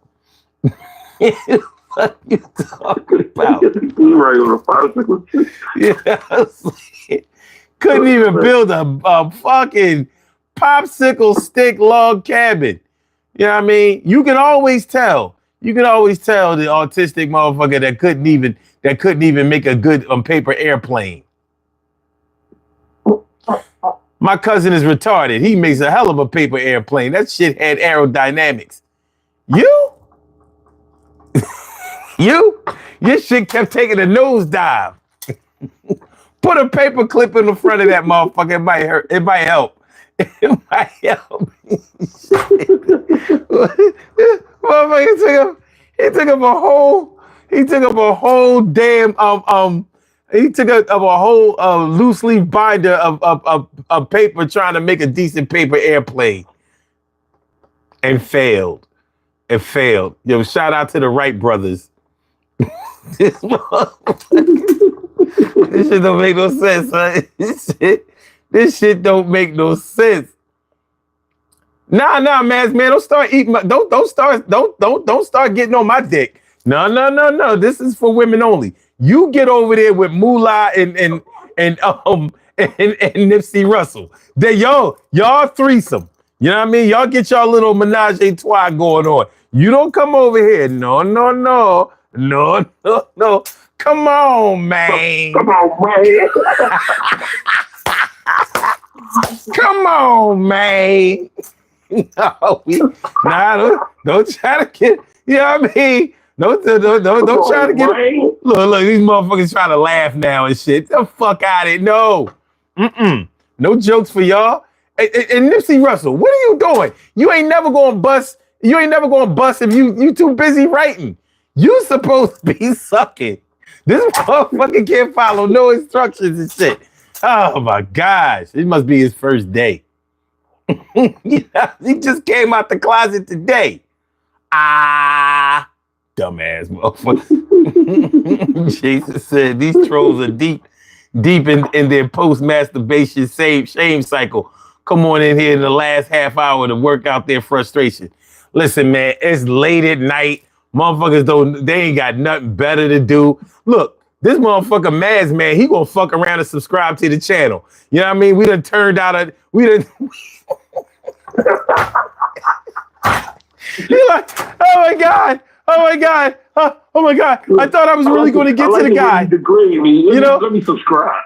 I thought I was going to get to the guy. Hold on. Let me see if my subscriber count went up. Let me check this shit. We was at 3486. Oh no, he ain't subscribed yet. Listen, I'm looking for it to be 3487 by the end of this show, Maz, man. You know you want to do it. You know you. No Diddy. No Diddy. I mean, pause. No Diddy. Pause. No Diddy. Pause. He just glizzy. You know what I'm saying? What up, Dave Figueroa? What's good, my dude? How you feeling, man? Good to see you. What's going on, Dave? This motherfucker really did sub. And then he just the evil of me, the evil that welcome to the family. You know what? Fuck it. Fuck it. And another one. The fuck is going on here? It's Friday. Nigga make me look. Anytime I troll somebody, nigga make me laugh at myself, I'm going to sub. Man, that shit wow. That shit wow. He might unsub by the end of this, in about 5 minutes and shit. Like, oh, it was fun while supplies lasted, but I ain't mad at it. But yeah, man, this whole, hating, being racist against your own people, it's not that easy to do. Because so much depends on what you consider being racist to be. Like for me, racist is prejudice plus power. So you have to actually do something to disenfranchise somebody, to hold somebody back, to keep somebody from being educated, put food in their belly, to put food on the table for their family, keep them from having a roof over their head. Maybe even keep them from driving a certain car, making a certain amount of money, going to a certain school, being able to educate themselves, being able to free themselves, from a mental standpoint. That's what racism is to me. And unfortunately, our people have been able to pull that off towards each other. I don't know of any other race that's been able to do that. You know what I'm saying? At the same time, I'm going to say this, and I'm going to say this carefully. At the same time, we have to be understanding of the things that we do to each other because of the origin of the reasons why. But we have to stop believing that certain people are going to come around one day. We have to stop believing that, certain people are going to have an epiphany, or they just going to wake up one day. Some may, but provocation is a real thing, and it's not that easy to enlighten somebody that is hell bent on staying in the dark, especially when they have plenty of people to keep them company in the dark. They don't need the light. So Nipsey Russell said, Charleston White said, what have black people done to be proud of? That hurt me as a strong black man. Hold the fuck up. You a strong black man now? You just got finished sucking dick. What are we doing here? Strong black man. Matter of fact, Charleston White can't be black. He got the last name White. First of all, Nipsey, you mean strong black woman. You, sir, are a John. You know what I'm saying? But all right, fuck it. Fuck. All right, strong black man. Hey, listen, he want to be trans tonight. All right, fuck it. All right, I'll say this. First of all, it shouldn't hurt you for another man to ask, what have you done to be proud of? Because you're either proud or you're not. Like, the question that you have to ask is, are you proud of yourself?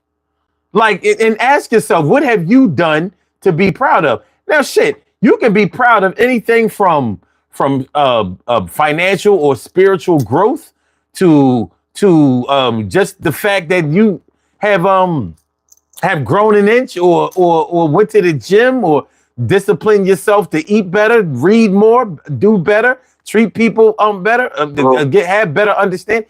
There are lots of things that black people can be proud of. Well, I'm trying to understand. Well, what was Charleston White when he go down in the kitchen and he open his refrigerator? I mean, you need to be proud that the black man invented the refrigerator. Well, maybe you should be proud of that. Well, you know, do your homework, White Charleston, before you sit back and make bullshit. The thing is, Charleston White knows better than that. You know what I mean? But you have to understand, he's getting money. So he's not. Yeah, he's just getting money. He knows that saying something like that has shock value and it's going to make people just like the same way you repeated it. I'm sure that when he said that, he got a whole bunch of pushback and a whole bunch of comments, and that put more money in his pockets, and that's all he fucking cares about. And that's the problem with people like us. As long as it's making money for us, we think that there shouldn't be any boundaries of how far we'll grift or how unscrupulous we may act. Because what we say all the time, and I hate this fucking saying because it's always said at the wrong time. Well, if it don't make dollars, it don't make sense. If it don't make dollars, it don't make sense. So when you sell crack or you know you sell drugs or you rob people or you in the sex trafficking or even worse, human trafficking. As long as you get money, right? You know, bank robbery. As long as you get money, right? You don't get caught, and you knocked off a few, then it's okay. So he said the Eskimos had that one, G. You talking about the Eskimos invented the refrigerator.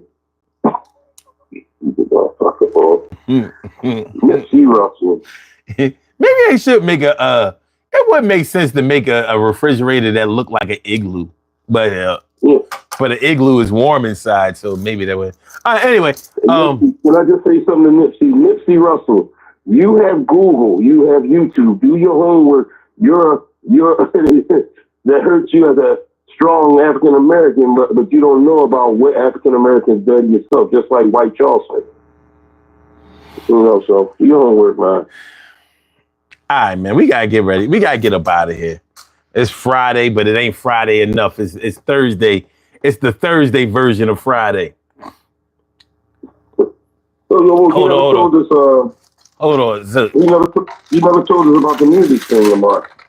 Oh, no, you get that text tomorrow. You gonna get that text? You know what I'm saying? So Mad's man said I need to get myself some of them bees. Yeah. You can get it. You know what I mean? You can get some. Hold on, I got another one. You got the skull heads on this one. Tibetan Buddhism, baby. Tibetan Buddhism. This is Black Buddhism. This is Black Buddhism right here. These three. Yeah, you can't show them that side. The Eskimos got that one, G. No, these were made by the Australian Aborigines. All right. So this is what we're gonna do. We got to go. We got to get to go. But hold on, before y'all go, let's see the results of the poll. We got up to 29 votes. The question of the poll was, how is racism defined to you? 31% says hating a person because of race. 0% said hurting someone because of race. Interesting. 13% says stopping someone because of race, and 53%, which is the largest majority, says hating and discriminating over race. Interesting. It's interesting for this demographic, for this potential demographic. Oh, look at this. Numb diggers. Oh, Curtis Lowe. Oh. Kurt, you got... Yeah. We're dumb. Oh, we didn't understand that you wrote it backwards. No. Look, he changed the first letter. He's so creative. Wow. He must be white. Because no way a black person would ever thought of that. What up, Cheryl Halsey? One thing, Curtis Lowe was born through inbreeding. Yeah, well, yeah, that motherfucker probably got 2 noses and shit. You know what I mean? You know what I mean? Motherfucker sucking up shit. He probably sniffed cocaine like an aardvark. Curtis Lowe mother is his sister.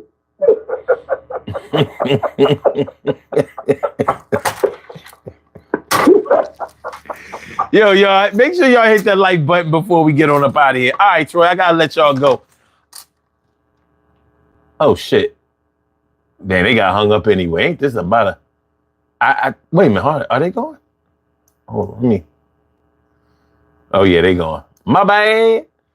All right. Let's do these birthday shout outs. We have some birthday shout outs to do. Some people were born on this glorious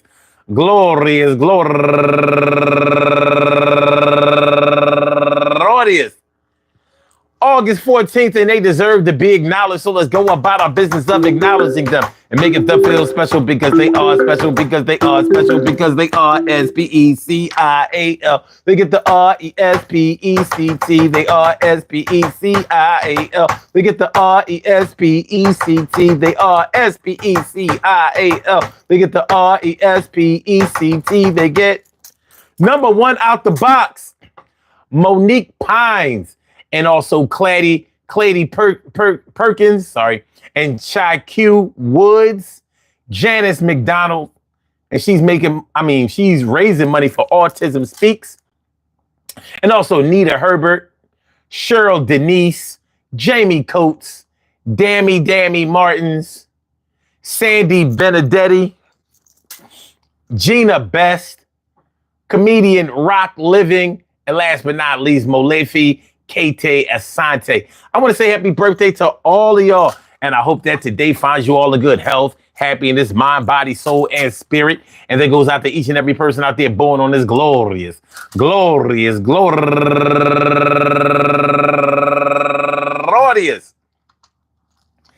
August 14th, anywhere out there in the world, worldwide, internationally, and universally. All of y'all go ahead and turn up. But don't turn up too loud. Just turn up loud enough so everybody can hear you. Rock out, rock on and do the damn, the rock out. Rock on and do the damn, rock out. Rock on and do the damn thing. You do your thing, y'all. Represent the queens and kings. You do your thing, y'all. Represent the queens and kings. Good things happen to those who wait. Great things happen to those who grind. And anything can happen to those who go for theirs. So go hard, go for yours, and remember, hey, being racist against your own people, when you really think about it, it sounds oxymoronic. It sounds ridiculous. It sounds like something that people will just make up, because how can you be racist against your own people, which would mean that you would have to be racist against yourself? Well, the deeper existential meaning of all of that, or existential conceptualization of that, is that, yes, people hate themselves enough. Just like a person will take their own life if they don't feel like the next day will bring them any type of pleasure, any type of satisfaction, any type of comfort or healing, is the same way that a person who hates themselves because of their race may actually punish themselves for being in the position that they are. As much as I hate it on a psychological side, many people feel that they have been put into this situation and they are cursed. And it don't help. It don't help that racist religious organizations like the Mormon Church have taught many sermons saying that black people are cursed by Ham in the Bible. So Ham was supposed to have basically been in Africa, that taken over that part of the world. And, he was just a terrible person for seeing his father be drunk and naked, Noah with the flood and all. But man, fuck all that. I hope that one day we all get our shit together. I know we won't see it in my lifetime, but individually, we can always see the light at the end of the tunnel for us to be able to do better for each other and with each other. Maybe not in stadium-sized examples the way we would like to see all of us waking up, but individually is what makes up huge crowds and generations. And we have to do our best to move the next generation ahead. So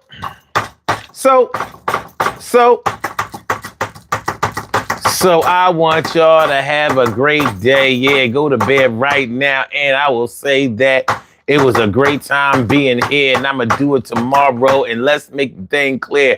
Be tomorrow here at 1 o'clock, because we do it at 1 o'clock on Fridays. Time to rock. And we can talk about that music shit. And it's going to be hot then the motherfucker. Yeah, come and see it. Let me see if I have a...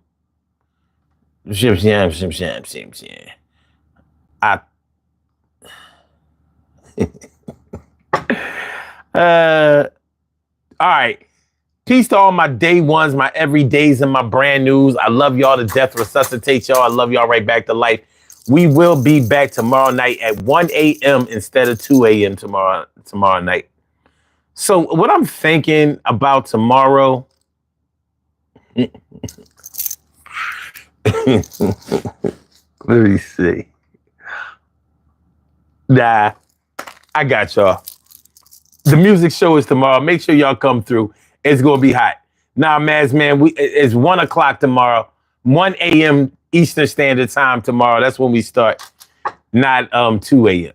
So come on through. It's gonna be hot. We always have a real nice time on a Friday night. Hit the like button, y'all. Share the show. Subscribe to the channel if you haven't subscribed to the channel yet. Cheryl Halsey, thanks for coming through. Wes, thanks for coming through. Appreciate y'all. I will holler back. Either it's time to go to bed or time to go to work. I'll holler. All right.